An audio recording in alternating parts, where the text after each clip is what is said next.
People ask me all the time. They just keep asking. They don't shut up. They ask me all the time, Theo. What are you, Theo? I'm in the military. I'm a career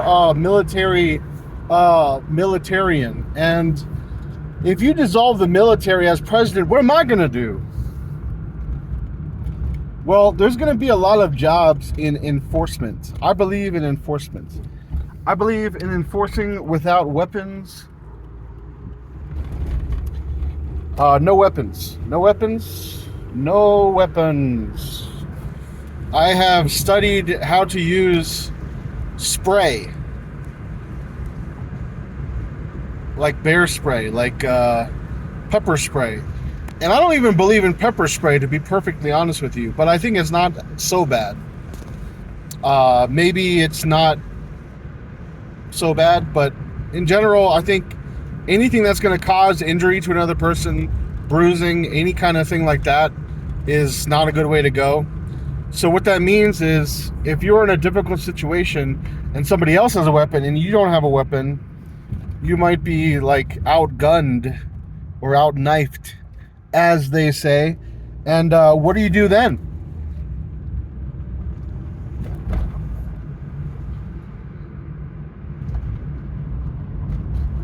That's a good question. That's an excellent question.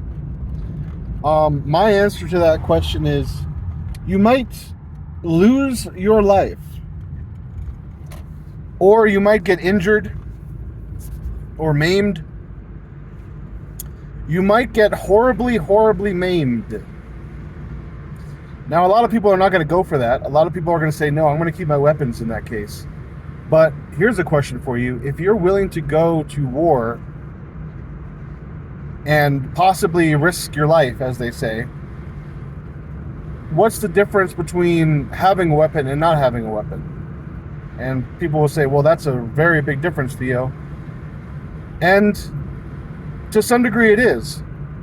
But you know what I think, honestly?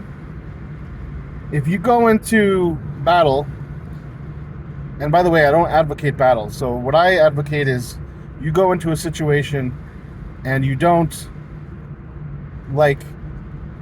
create violence in that situation.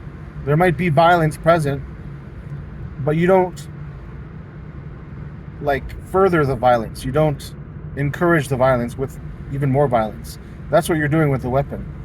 You go into a situation where there is violence, and you have the chance to be the more loving person. And that, my friend, is even more brave. That's even more brave than going in with a weapon. Because if you go in with a weapon, threatening with a weapon, you're threatening harm on your brother or sister. And that's just wrong any way you put it. That's just wrong. Because it's always wrong to kill, it's always wrong to harm. Restriction, however, is not harming. Restraint is not harming. So that's different. Thanks for watching.